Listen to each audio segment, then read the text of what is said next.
nós estamos continuando aqui, nós entramos aqui na questão da adoração, né? E vimos na aula passada que o propósito principal da igreja, né? O seu fundamento principal é a adoração a Deus. Não tem outra. Né? Deus nos chama à sua presença, Ele nos busca a sua presença, é Ele quem nos chama aqui para adorá-lo. Né? Por meio de quê? Do seu Espírito.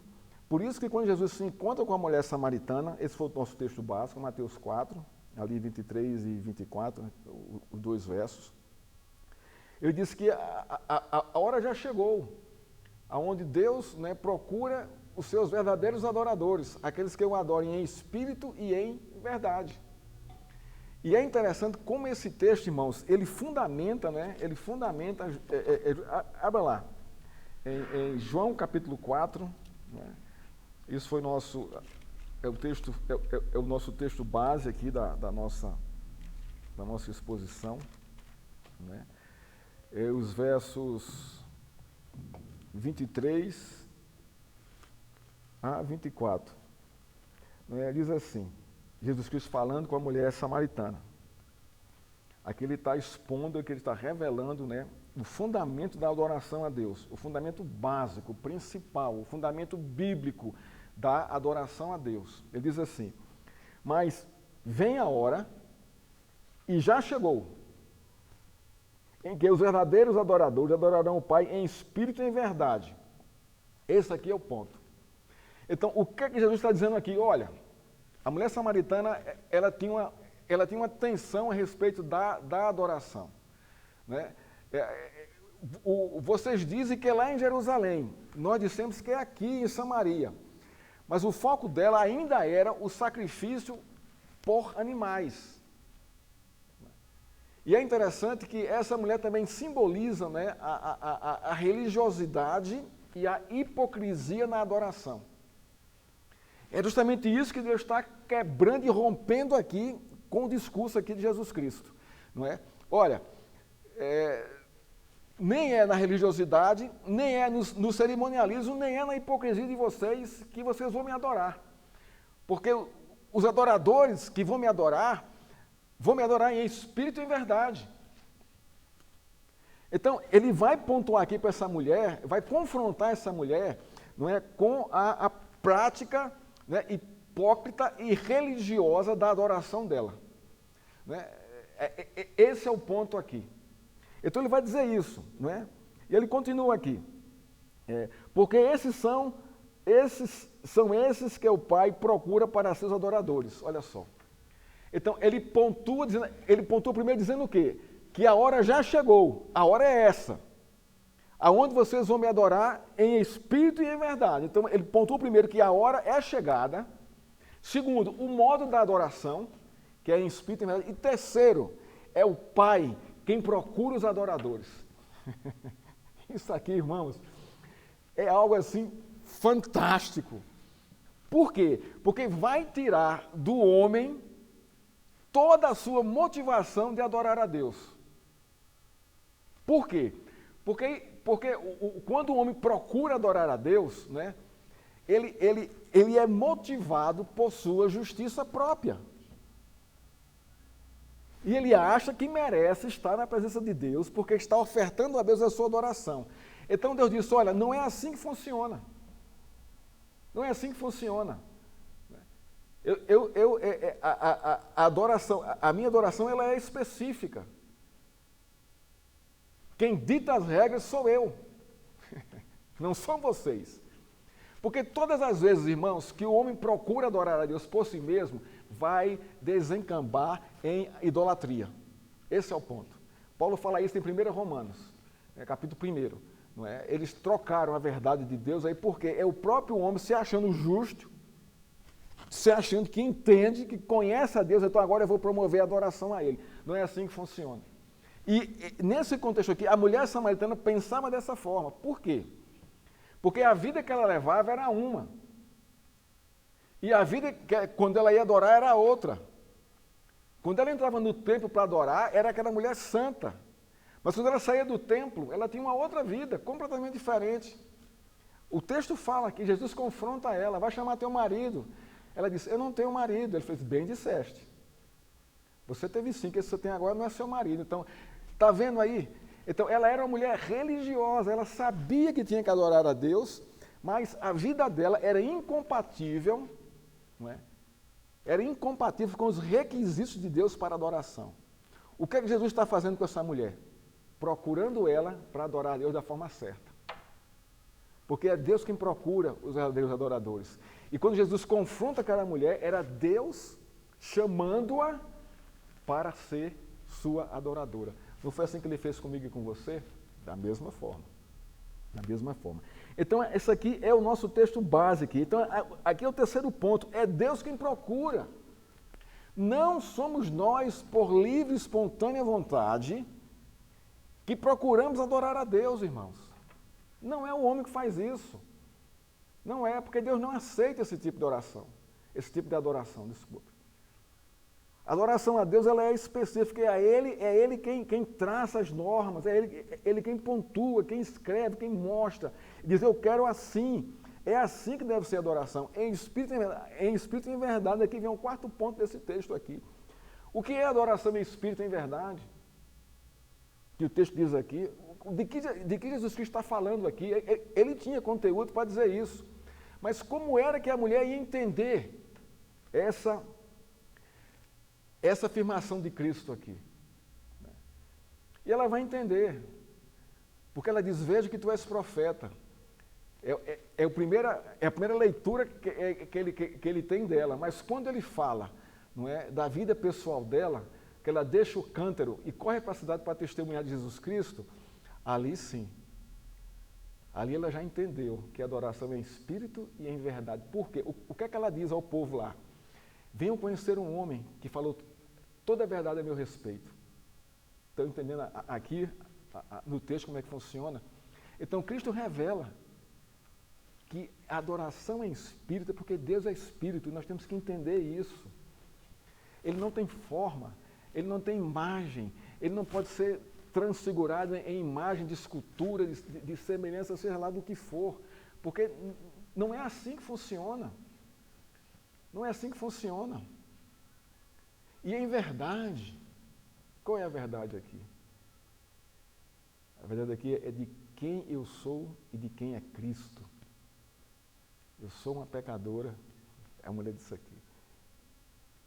E ele me alcançou com a verdade de Deus. Então, o que é que move a nossa adoração? Primeiro, o discernimento de que Deus é Espírito. Segundo, é a verdade de Deus a respeito dele e de quem nós somos. É tanto que a mulher depois aqui, ela testemunha, né? Vai testemunhar lá ao povo, né? Ao povo. Isso aqui é interessante, mas esse é o ponto aqui. É Deus quem procura, irmãos.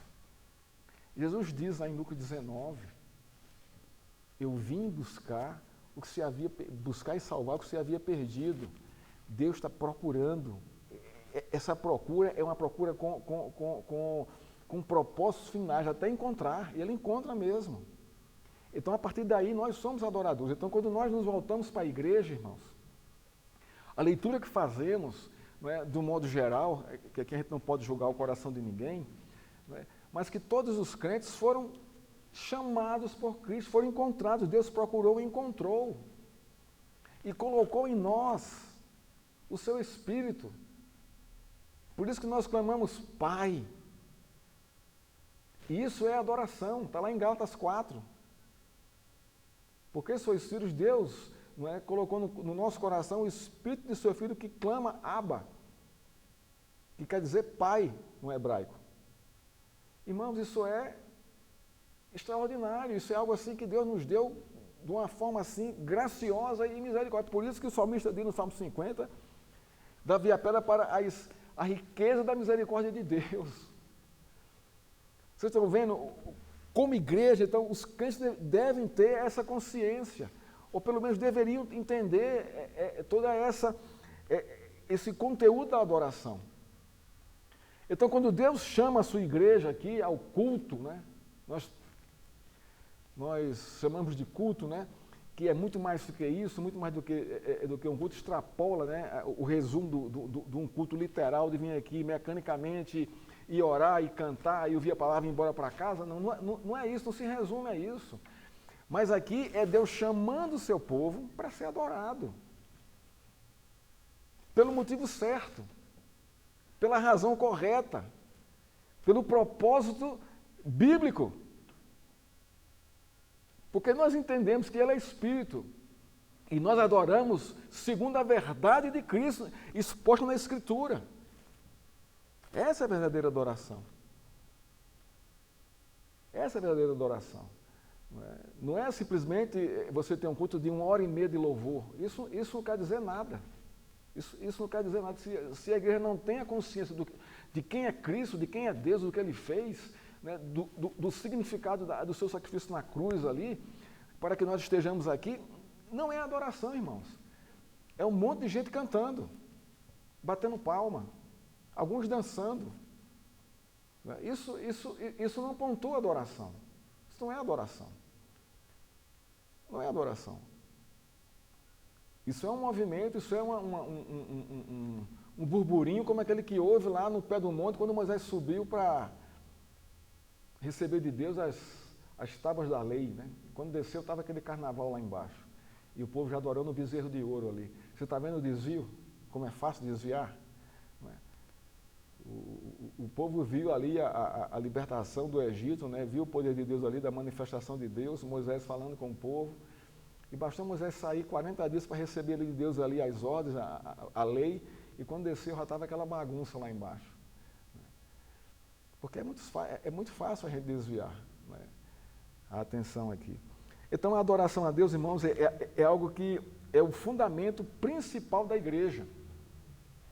Quando eu falo adoração aqui, eu não falo simplesmente a contemplação, né, um ato contemplativo. Não, a adoração não é só isso.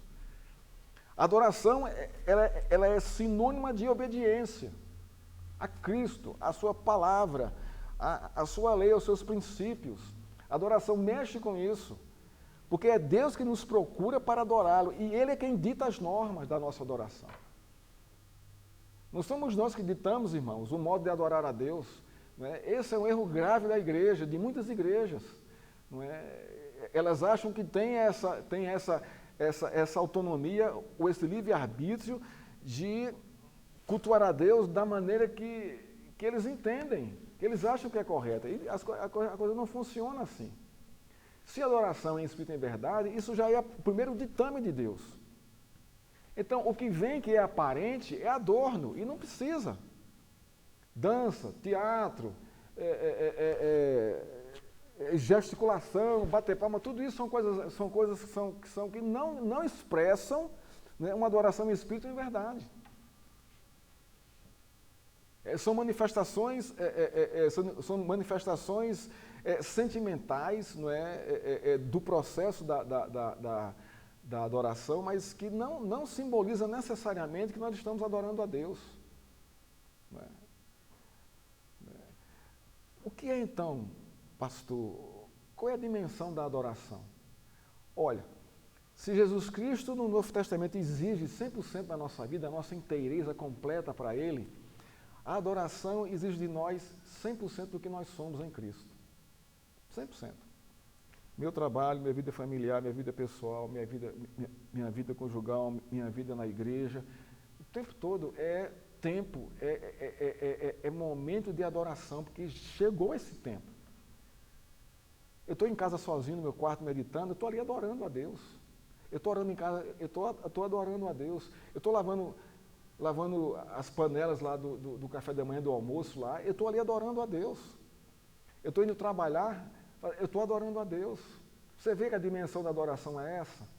Porque Ele é em espírito. Eu não preciso estar diante de ninguém, de nada, para poder adorá-lo. E não preciso de um momento especial, específico, para vir adorar a Deus, como no domingo de manhã ou domingo à noite. Isso faz parte da nossa liturgia, da nossa rotina, né, religiosa, mas isso não é o principal. Não é o principal, isso faz parte, está dentro do contexto. E é bom que você venha, é saudável que você venha adorar como igreja, como corpo de Cristo. Isso é Paulo orienta isso à igreja, não deixar de congregar. Mas a minha adoração, a dimensão dela extrapola a igreja. É o que eu sou, é em Cristo, que me faz adorá-lo o tempo todo, pela obra dele em minha vida, em nossa vida. Vocês estão me entendendo? A dimensão da adoração. Então, quando eu venho aqui e me encontro com os irmãos, é a mesma alegria de onde eu estou adorando a Deus. E aqui vai ser maior, porque eu estou junto com meus irmãos aqui com o mesmo propósito e objetivo. Deus nos chamou para adorá-lo, como corpo de Cristo. Então a coisa tem uma dimensão assim até maior do que a minha adoração individual. Não que seja superior, mas é porque nós estamos aqui reunidos aqui na adoração a Deus. Então nós vimos aqui os fundamentos bíblicos no texto do Evangelho de João, capítulo 4, versos 23 e 24. Não é? Vamos lá, vamos caminhar um pouquinho mais aqui. Até nós paramos aqui. Vimos aqui também a introdução, os problemas da adoração, o ativismo da igreja, a despreocupação com o propósito principal da igreja, os cultos modernos, a busca de bênção e desejo pessoal, mais do que a glória de Deus. Isso aqui é nosso contexto de igreja. Então, esse é o nosso problema hoje em várias igrejas do Brasil e do mundo. Não é? Deus deve ser adorado, né? Deus estabeleceu um povo para adorá-lo, esse povo é a igreja. Ele quem buscou esse povo aqui. Então, Deus deve ser adorado por sua igreja, pelo seu povo. Deus não recebe adoração, irmão, de quem está lá fora, por mais bonito que seja. É muito sério isso, porque Ele ditou isso. É a minha igreja, é meu povo que tem o privilégio de me adorar, porque eu trouxe vocês para mim, eu busquei vocês, não é? A maior função da igreja no mundo é adorar a Deus. Porque como é que nós adoramos a Deus na igreja? Não é? A igreja está fundada em 3 princípios básicos: pregação genuína da palavra, né, a administração dos sacramentos, batismo e ceia, e a disciplina. Então, se a igreja está dentro desse contexto aqui, quando ela sai, né, ela vai testemunhar isso graciosamente e alegremente. A igreja está adorando a Deus no seu testemunho lá fora. Adoração a Deus. Né? O culto é a expressão solene da adoração, é uma resposta obediente à ordem de Deus expressa na Escritura. Olha só, isso é verdade, irmãos.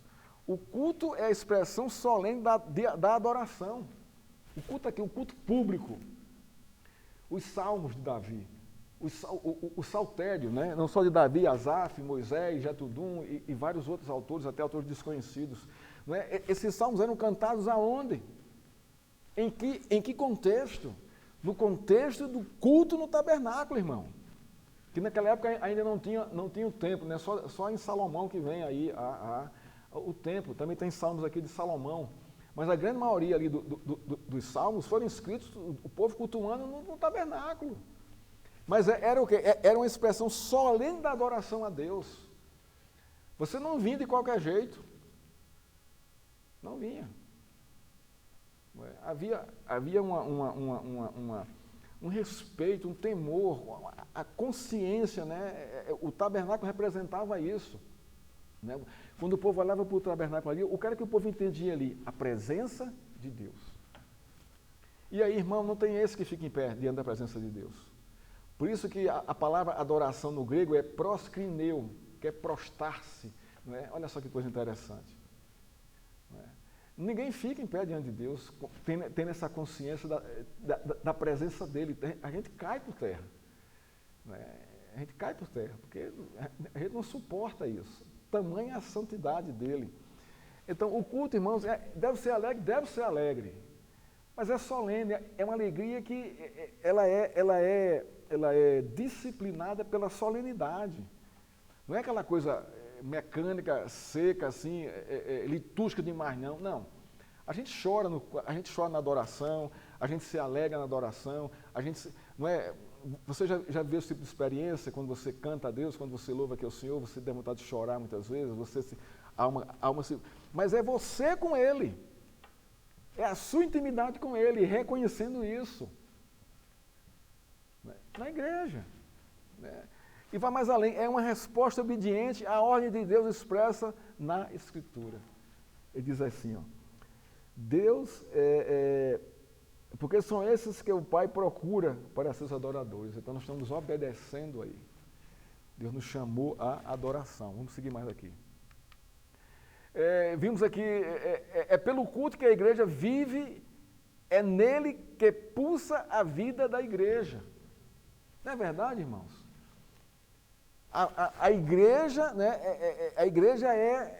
o culto vamos supor assim, é a turbina da igreja, que impulsiona a igreja. E é nele, no culto, que pulsa a vida da igreja. Agora veja só, uma igreja que não tem uma pregação genuína, uma igreja que não administra bem os sacramentos e que não tem disciplina, que tipo de culto é esse? Não é culto, irmãos. É tudo menos isso. Por isso que é tão sério. Não é? Essa é a questão da adoração. Não é? Porque Deus é quem dita essas regras e essas normas para o nosso conforto nele. Para que a gente não fique colocando cor na cabeça, eu vou adorar assim, é assado. Não. Porque é Ele que está sendo adorado. Então, Ele é quem exige como é que quer ser adorado. E nós temos que nos submeter, não é, às exigências dEle. Não somos nós que temos que submeter a Deus a nossa adoração, como muita gente faz. Decretando, ordenando, tomando posse, e por aí vai de um monte de coisa aí, na hora do culto. Não é assim que funciona, irmãos. Nós somos servos. Ele é o nosso Senhor. Ele é o nosso Senhor. E se nós somos servos, nós devemos satisfação ao nosso Senhor conforme as suas ordens, que são boa, perfeita e agradável, como está lá em Romanos 12. A vontade de Deus é boa, é perfeita e agradável. Vamos lá. Então, a importância do culto, primeiro, porque o culto é a Deus. E ele é o digno de toda reverência. Esse é o primeiro fundamento do culto. O culto é a Ele. Não é só os homens, não é o pastor, não é o presbítero, não é a denominação. Isso não existe. Se existir, está errado. Não é por aí que funciona. O centro do culto não é o pastor, não é a igreja, não é a denominação, não é o teatro, não é o coral, não é o missionário, não é a missionária, não tem nada disso aí não. O centro do culto é Cristo. Segundo, o culto afeta conscientemente as pessoas que participam dele. Olha só, afeta conscientemente. Por quê, irmãos? O texto aqui diz: o Pai procura adoradores que o adorem em espírito e em verdade. Isso é o quê? Consciência.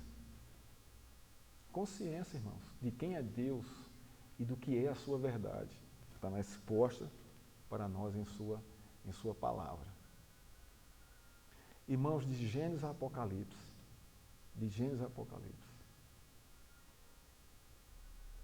a adoração é o centro da Escritura. É o centro da Escritura, a adoração a Deus. E é interessante que a pergunta é: por que Deus nos deixou a sua palavra escrita? Qual o seu objetivo com isso?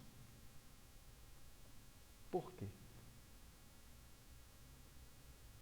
A resposta é: Deus deixou a sua palavra escrita para moldar a nossa consciência, a sua palavra escrita.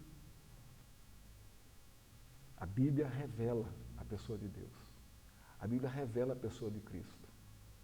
E ao tomar conhecimento dessa Escritura, eu estou consciente de quem é Deus, dos seus propósitos, de quem eu sou. Ponto final. A minha adoração vai ser afetada pelo culto, com essa consciência. Isso não é bacana, irmãos? Isso é fantástico, isso é muita graça, porque nós não merecíamos isso. Deus se revela a nós por meio da sua Escritura, para que tomemos consciência de quem Ele é, de quem é Cristo e de quem nós somos e da maneira e do modo que Ele quer ser adorado, em espírito e em verdade. Sigamos. Compreendendo o assunto mais profundamente. Quando se perde o verdadeiro significado da igreja, da adoração, aquilo que deveria ser secundário ou mesmo inexistente assume o significado agigantado. O que realmente importa fica esquecido. Aí, como eu falei aqui, né? teatro, dança, sabe, uma banda assim, muito pá, horas e horas de louvor, né? Isso tudo são adornos, isso não é o principal. Então, tira o foco do culto e se coloca nessas coisas. E aí, irmãos, se perde o sentido, a adoração está totalmente diluída, não é? Esse é o primeiro ponto. Segundo, adoração é um estilo de vida, envolve uma conduta de vida constante em relação a Deus. É também outra consciência que nós devemos ter. Adoração é um estilo de vida, como o Evangelho é um estilo de vida, não é? Cristo está chamando a gente para isso, viver esse estilo de vida. Então, toda a minha vida é uma vida de adoração a Deus, em tudo que eu faço, em tudo que eu penso, não é? Sabe, esse é o ponto. Porque eu não sou mais de mim, eu sou dele. Ele é meu Senhor. 3. Adoração se desenvolve por toda a Bíblia e culmina em Apocalipse. Ali é no final. Ali vai ser a celebração total de todo o povo de Deus reunido ali adorando a Deus, irmãos. Então a Bíblia é o livro da adoração a Deus. Pelo seu povo. Deus não está exigindo adoração dos gentios, dos não convertidos. Não está ainda. Só quando converte esse povo, quando ele salva, e graças a Deus que Deus está salvando muita gente no mundo hoje, por meio do seu evangelho, por meio da pregação da palavra de Deus, por meio do testemunho da sua igreja. Né? Está alcançando muita gente. Então, esses passam a ser adoradores.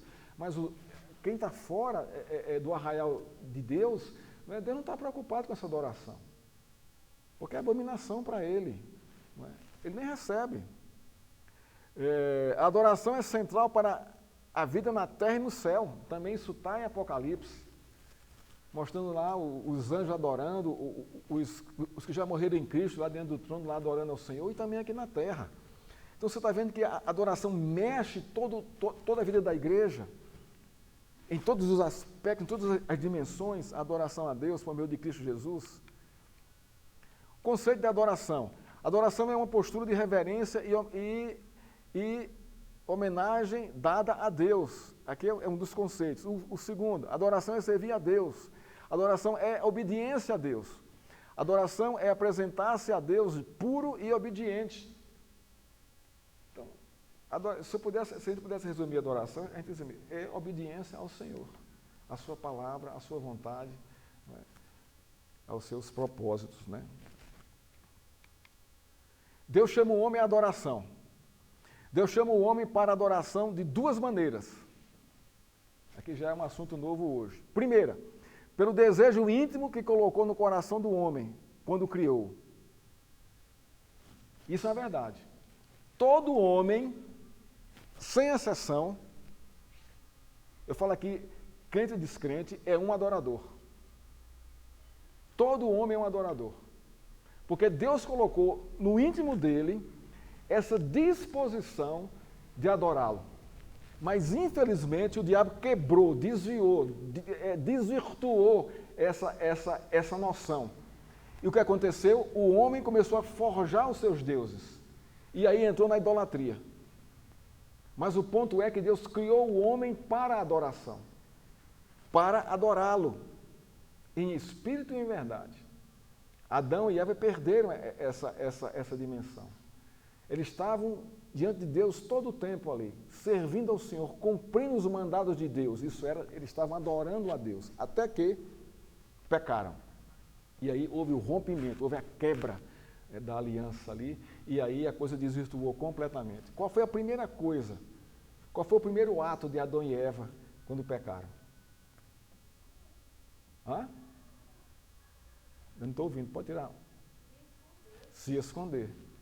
Está vendo? De quem? Pronto. O primeiro ato de Adão e Eva ao pecarem foi se esconder de Deus. Quebrou a adoração da forma que ela era.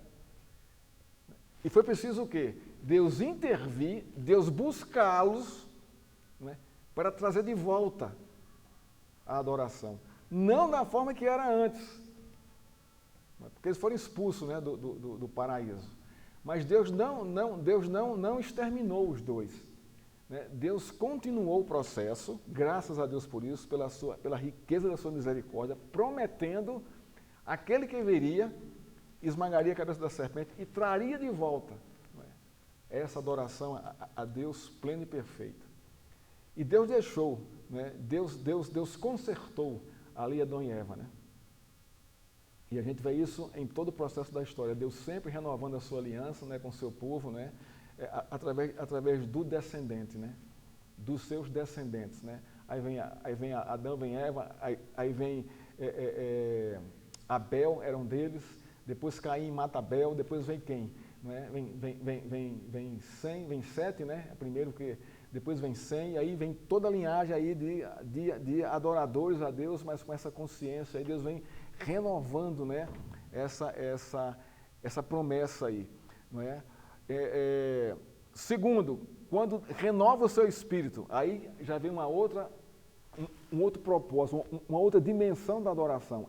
Ela sai de uma adoração, né, que vai desembocar, né, numa idolatria, e agora ele chama, não é, o homem quando renova o seu espírito para adorá-lo em espírito e em verdade. João 4, 23 e 24 aqui.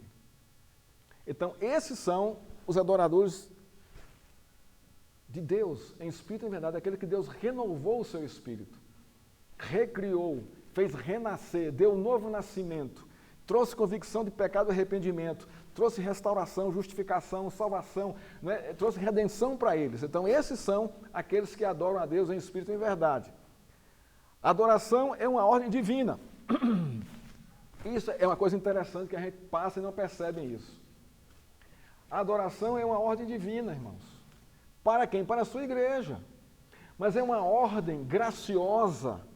É uma ordem que ela vem lubrificada pelo seu Espírito Santo. Não é algo seco, mecânico, que range, muitas vezes assim, que é engessada. Não. A adoração é uma ordem divina que vem lubrificada pelo seu Espírito Santo. Que vai trazer gozo, alegria, que vai trazer restauração, que vai trazer consolo, conforto, não é? Mateus 4:10, não é? Abra lá em Mateus 4:10 aqui. Esse diálogo é muito interessante, porque a gente lê Mateus 4:10, mas não observa o que está acontecendo aqui. Não é? O que é que Deus está dizendo aqui para Satanás aqui? E, logicamente, para mim e para você, porque isso aqui foi escrito para o nosso conhecimento de quem Ele é, né, e da sua verdade, expondo os seus princípios. Mateus 4:10. Qual o contexto aqui do capítulo 4 de Mateus? É interessante, olha o verso 1. Né? A seguir, isso é, depois do batismo de Jesus Cristo feito por João Batista, Jesus foi levado pelo Espírito ao deserto para ser tentado pelo diabo. E depois de jejuar 40 dias e 40 noites, teve fome. Então, o tentador, aproximando-se, disse a Jesus. Vamos parar por aqui. Então, o que é que o contexto aqui de Mateus 4 está dizendo aqui para mim e para você com respeito à adoração? Muita coisa. A primeira, aqui. Aquilo que foi quebrado no Éden por Adão e Eva, vai ser repetido com Cristo e não vai ser quebrado.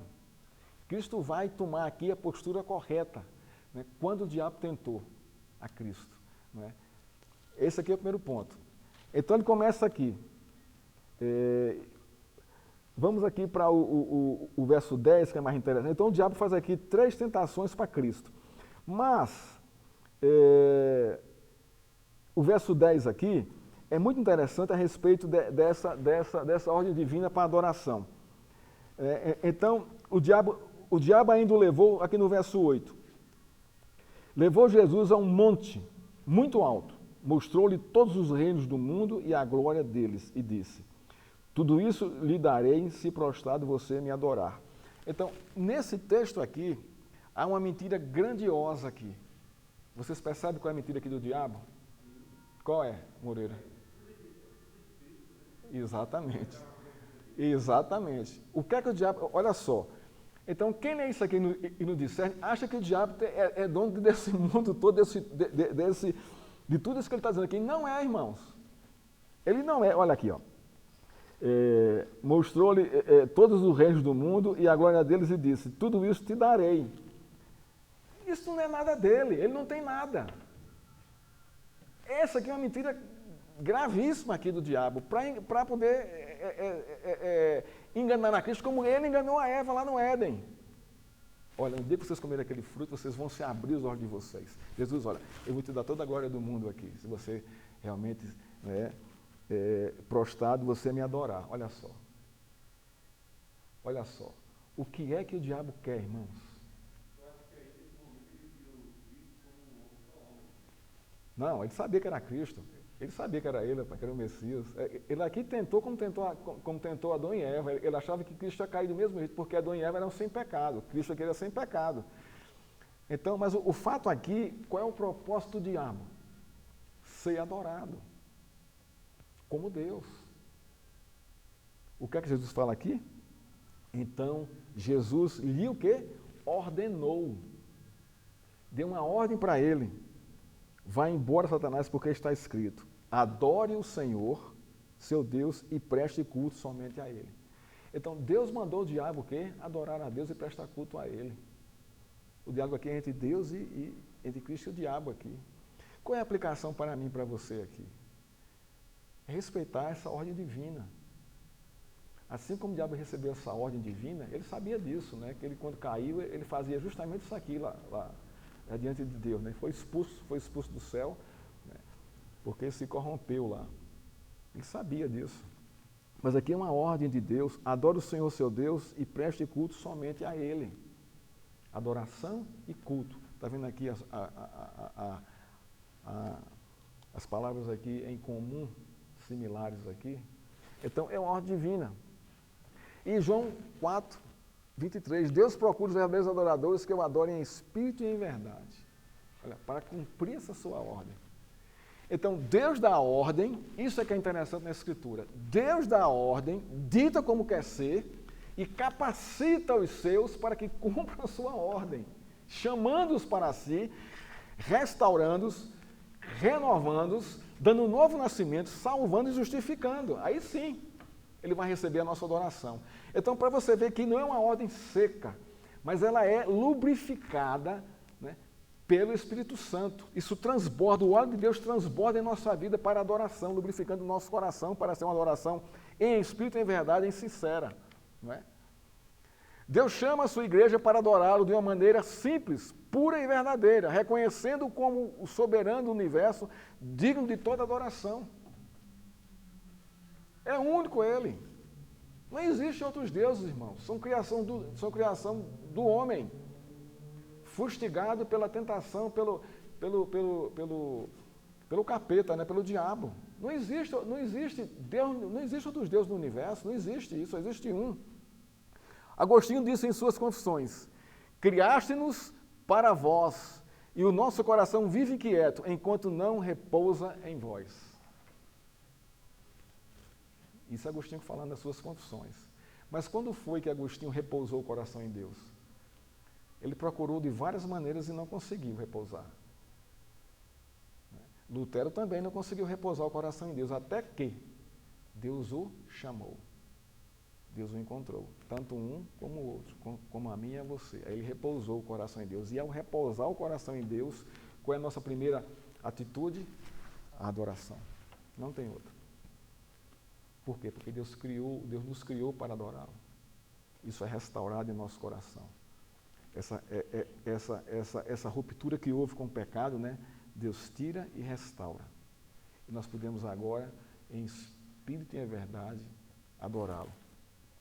Por causa do pecado, o homem tem transformado a adoração em idolatria. Por isso, o desejo natural de adorar a Deus não é suficiente, pois está separado de Cristo. Deus não aceita esta adoração. Aí está João 14,6, Atos 4,12, Hebreus 10, 19 e 22. Deus não aceita a adoração natural dos homens. Não aceita, irmãos. Por isso que há tanta idolatria. Tanta idolatria, irmãos. Você adora árvore, pedra, pau, folha, passarinho, animal. Você chega na Índia, são mais de 3 milhões de deuses. Sabe o que é isso? O panteão da Índia são mais de 3 milhões de deuses. Segundo aí os estudiosos aí. Lá se adora tudo. Tudo lá é adorado. Não é? Até o rio, aquele rio, o rio Ganges, né, também é é adorado. Então, irmão, isso mostra o quê? Mostra essa necessidade do homem, que o homem tem de adorar alguma coisa. Mas, infelizmente, não é, essa adoração está desviada, né, totalmente do foco de Deus. Né? Todas as culturas, as mais longínquas, aquelas que nunca pisou lá, né, um homem, né, aquelas tribos da Amazônia lá, os que são incomunicáveis. Se você chegar lá, você vai perceber que eles adoram alguma coisa. Por quê? Isso mostra que Deus colocou no coração do homem essa necessidade da adoração. Mas, infelizmente, essa adoração está desviada do seu foco, que é Cristo. Não é? Deus chama o homem à adoração. Devido ao pecado, é necessário que haja um novo chamado de Deus para a adoração, justificando e purificando o pecador por meio dos méritos de Cristo, para que ele tenha mãos limpas e coração puro, e assim possa permanecer na sua presença. Esse é o ponto fundamental da adoração, irmãos. É o ponto fundamental, a presença de Deus. Nós estamos vivendo hoje, no nosso contexto, na presença de Deus integralmente. Não é só aqui não, é aqui lá fora, onde nós fomos, onde nós estamos.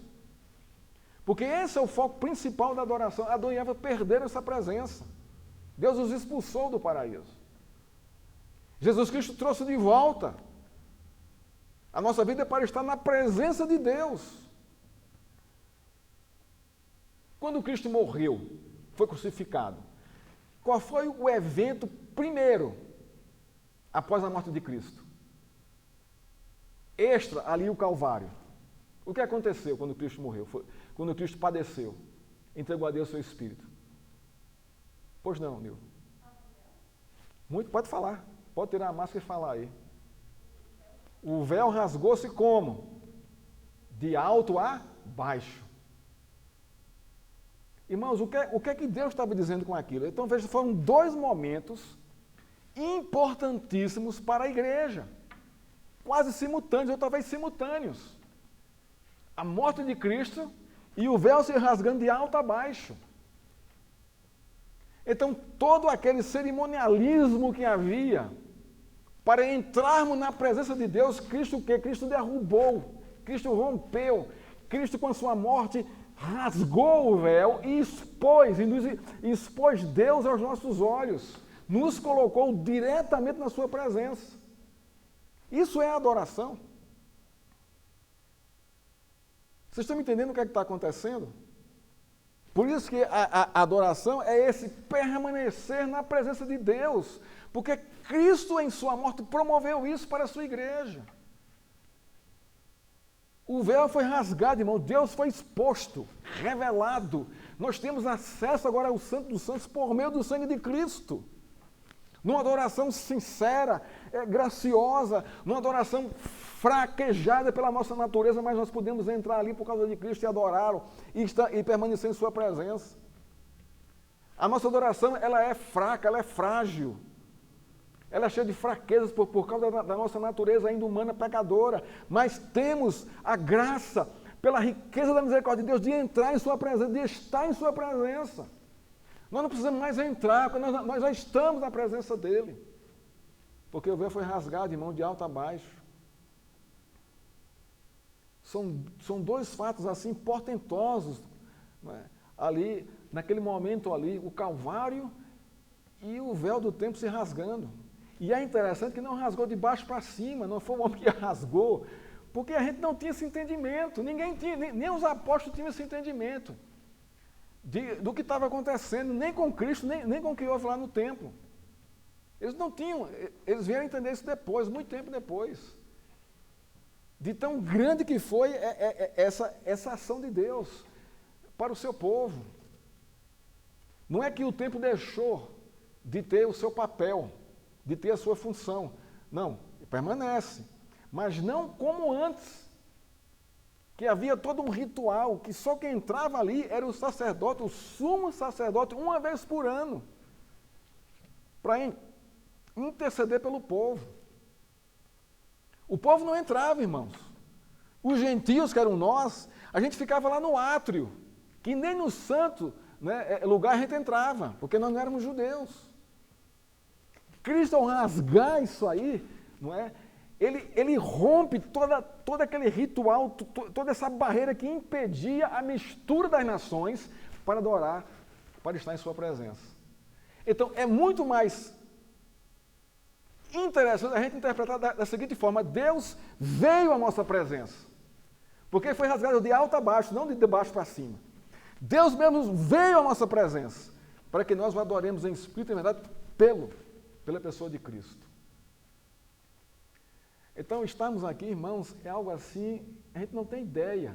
Não é? Infelizmente, essa nossa natureza humana, gente, isso me deixa assim, isso me contorce, isso me dói demais.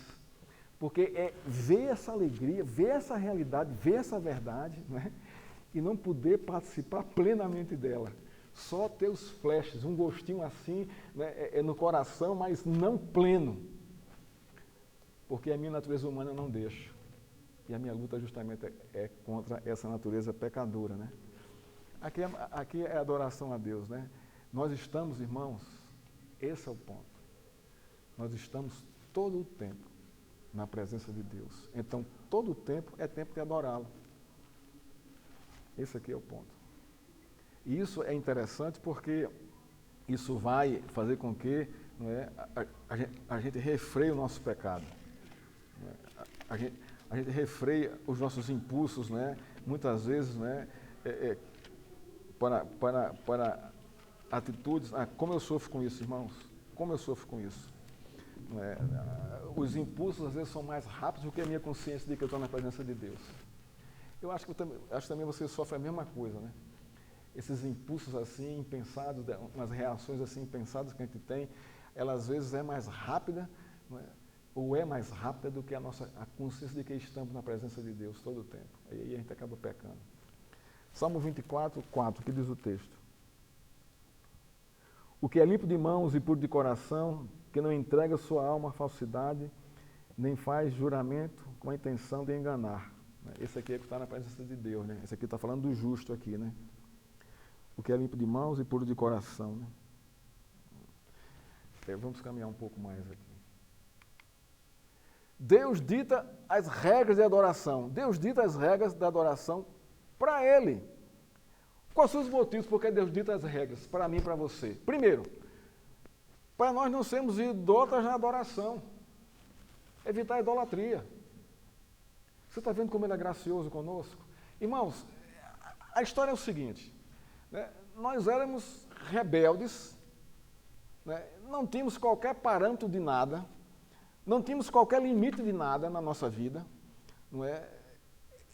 Fazíamos o que dava na cabeça, de qualquer forma, de qualquer jeito, achando que estava tudo certo. Nós éramos a nossa própria lei e agíamos como bem entendíamos. É como aquele ditado: você é dono do seu nariz. Isso é um ditado bem idólatra, porque você é o seu próprio Deus, né? Então, quando Deus nos converte, irmãos, e o que é que Ele faz? Nos arranca do império das trevas que nós vivíamos, governados pelo diabo, adorando o diabo, porque todas essas nossas atitudes, né, de pecado apontam para a adoração ao diabo.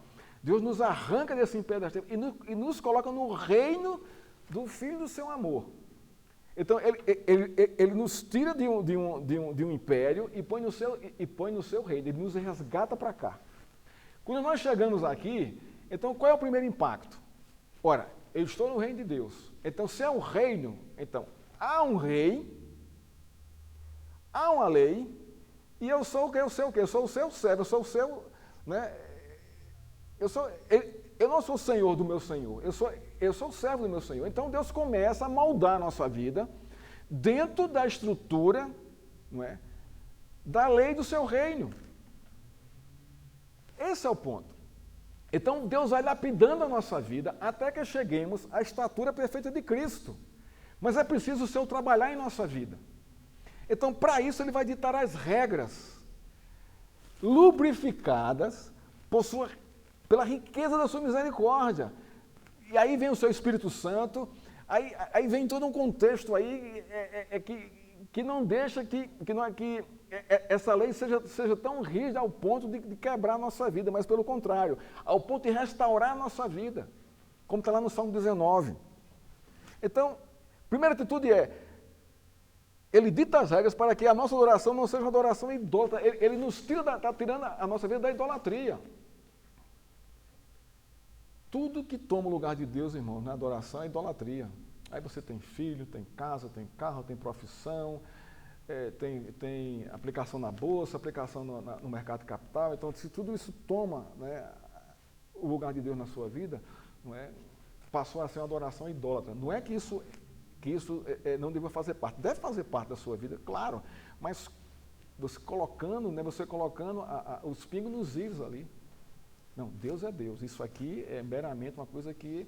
isso aqui não pode tomar o lugar de Deus. Eu não posso pegar minha vida e focar em cima das coisas que Deus está me dando, para que minha vida seja uma vida bacana. Eu não posso fazer isso. Eu não posso inverter aqui as ordens das coisas. Segundo, para evitar a atitude errada na adoração. Então ele dita regras para isso, para que nós possamos o adorá-lo de forma correta e ele receba a nossa adoração. Porque, irmãos, pensa um pouquinho. Quem é o mais interessado na adoração a Deus? É você? Sou eu ou é o próprio Deus? Claro que é Ele. É Ele. Quem é o mais interessado em chamar e salvar as pessoas? Sou eu ou é Ele? É Ele. Então, Ele não quer uma atitude nossa errada da adoração. Por isso que na liturgia, nós começamos orando ao Senhor, começamos louvando ao Senhor, depois nós partimos para a nossa confissão dos nossos pecados. Você sabia que a liturgia, Deus ditando a regra da adoração aqui, está aqui, muito claro aqui, ó. Edificação pela oração da adoração, a gente orou aqui no começo. Edificação pela leitura bíblica, isso aqui, Deus ditando a regra da sua adoração, a gente aqui fez a mesma coisa. Depois edificação pela confissão. Nós estamos adorando a Deus aqui, né? Depois a edificação pela dedicação ao Senhor. Depois a edificação na oração da igreja por missões. Depois a edificação pela exposição da palavra. Você está vendo que ele está ditando o nosso modo de adorá-lo de uma forma bonita, alegre, não é? Os hinos são maravilhosos, não é? E a gente com o coração grato a Deus aí. Ele dita isso de uma forma natural e bonita e lubrificada, né, pela graxa, não é, do Espírito Santo em nossa vida. Né? Exemplo de uma adoração distorcida. Aí nós vamos ver aqui personagens bíblicos, não é, que infelizmente, não é, distorceram a adoração a Deus. Primeiro, Nadab e Abiú. Quem eram Nadab e Abiú? Abre aí em Levíticos 10, de 1 a 3. Isso tem a ver agora conosco, com o povo de Deus, com a sua igreja, não mais com o mundo lá fora. Aqui é Deus pontuando aqui essa adoração distorcida aqui, né? Levíticos 10, de 1 a 3. Quem é Nadab e Abiú? Vocês sabem? Muito bem. Quem era Arão? Hein? Pronto. Então, logicamente, né, veja só, o sacerdócio, ele era hereditário. Então, logicamente, Nadab e Abiú, Arão morrendo, eles iriam receber, né, a unção de sacerdotes, porque era assim que estava na lei. Mas o que acontece aqui? Nadab e Abiú, filhos de Arão, tomaram cada um o seu incensário. Puseram fogo dentro deles, e sobre o fogo colocaram incenso, e trouxeram um fogo estranho diante da face do Senhor, ao que ele não lhes havia ordenado. Olha só aqui. Deus ditou como era para ser usado o incensário, né, como era para ser usado aqui o fogo, tudo direitinho. Mas eles acharam de fazer da forma que eles queriam fazer. Eles foram adorar a Deus de qualquer jeito, de qualquer forma, irmãos. Sem seguir, né, as regras graciosas dadas por Deus. Então, saiu fogo diante do Senhor e os consumiu e morreram diante do Senhor. Moisés disse a Arão: isso é que o Senhor disse: mostrarei a minha santidade naqueles que se aproximam de mim e serei glorificado diante de todo o povo. Porém, Arão se calou. Arão nem abriu a boca. Por quê? Quem era o culpado também aqui da história? Arão. Não é? Era para Arão ter sido consumido também. Por quê? Porque não instruiu os seus filhos. Ou se instruiu, deixou eles fazendo de qualquer forma. Você está vendo, irmãos, que Deus não aceita qualquer tipo de... Isso aqui é o povo dele, que ele tirou do Egito. Então, há essa prerrogativa aqui. E ainda é uma maior, filho de sacerdotes, que aqui estavam exercendo o sacerdócio já naquela época, porque eles estavam diante do Senhor aqui, oferecendo fogo aqui, incenso a Deus aqui. Mas de uma forma totalmente distorcida. Né? Isso nos alerta, irmãos, né? Para que a nossa adoração seja sincera, tenhamos um coração sincero diante de Deus. Né? E um coração, né, honesto. Isaías, abra em Isaías 13, 14. Aí está lá na frente, aqui já está na época aqui do profeta, né? Então a coisa já caminharam.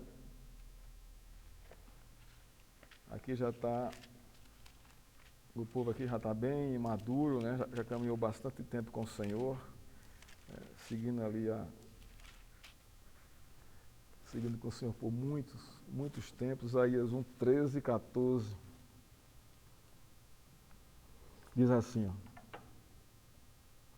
Não me tragam mais ofertas vãs. O incenso é para mim abominação, e também a festa de lua nova, os sábados e a convocação das assembleias. Não posso suportar a iniquidade associada à reunião solene. Basta aqui. Eu não vou mais continuar porque o resto aqui. Olha só.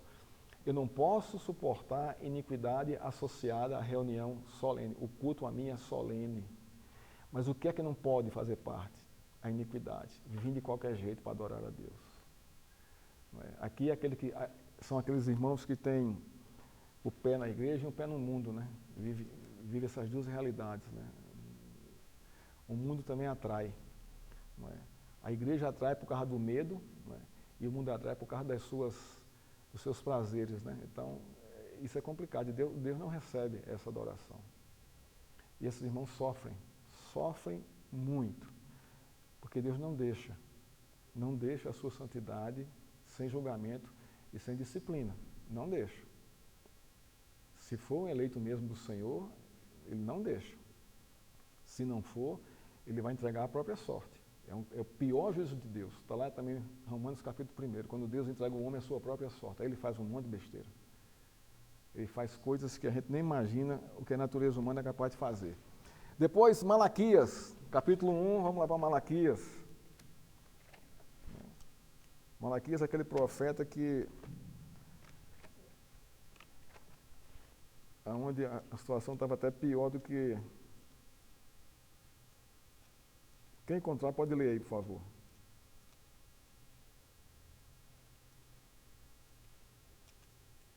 Vocês oferecem fogo puro sobre o meu altar e a inquietude. Em que se haviam de profanar? Nisto de pensarem que a mesa do Senhor pode ser desprezada. Quando vocês oferecem em sacrifício um animal cego, será que isso não está errado? E quando trazem um animal coxo ou doente, será que isso não está errado? Ora, experimente oferecer um animal desses ao seu governador. Será que ele se agradará de vocês ou será favorável a vocês? Diz o Senhor dos Exércitos. E agora, sacerdotes, supliquem em favor de Deus, para que lhes conceda a sua graça. Mas com tais ofertas nas mãos, será que ele será favorável a vocês? Diz o Senhor dos Exércitos. Quem dera houvesse entre vocês alguém que fechasse as portas do templo, para que não acendessem em vão o fogo do meu altar. Eu não tenho prazer em vocês, diz o Senhor dos Exércitos, nem aceitarei as suas ofertas. Pronto. Aqui foi para os sacerdotes, né? A repreensão aqui. Então, o resumo é que, olha, se tá tudo assim, então fecha a igreja. Para quê? Não tem sentido, eu não estou recebendo nada de vocês aí. Então, quem sair por último, paga a luz e fecha a porta. E acabou. Irmãos, Deus leva muito a sério a adoração a Ele. Ele dita as regras, né? Ele dita as regras para a gente. Então, o culto deve ser um culto solene, deve ser alegre, deve ser bonito, deve ser, sabe, confortante, prazeroso, mas deve ter reverência aí. Né? E aí segue, né? Nós vamos caminhar um pouquinho mais aqui. Não basta o homem querer adorar a Deus, ao Deus verdadeiro, se não está disposto a seguir suas orientações divinas sobre a adoração. Por esta razão, a conversão é indispensável para a verdadeira adoração. Isso aqui é um ponto que nós já falamos aqui. Por quê? Porque se Deus me converte, eu vou me submeter à sua palavra. Logicamente, aos ditos da sua maneira que eu devo adorá-lo. As regras de Deus. Deus dita as regras da adoração e o lugar onde estas regras estão claramente expostas é a Escritura. A igreja tem a autoridade dada por Deus para estabelecer a ordem da adoração, mas não a liberdade de introduzir novos elementos, além dos que Deus tem ordenado. Então nós temos, a igreja tem, irmãos, essa autoridade de estabelecer a ordem da adoração segundo a Escritura. Esse é o ponto. A gente não pode introduzir novos elementos além do que Deus já tem ordenado. E quais são os elementos da adoração, irmãos?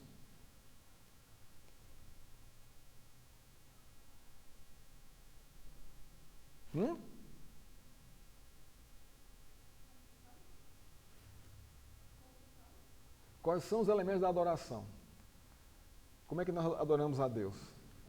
Em espírito e em verdade. Está tudo aí. Esses são os elementos básicos, está lá em João 4, 23, 24.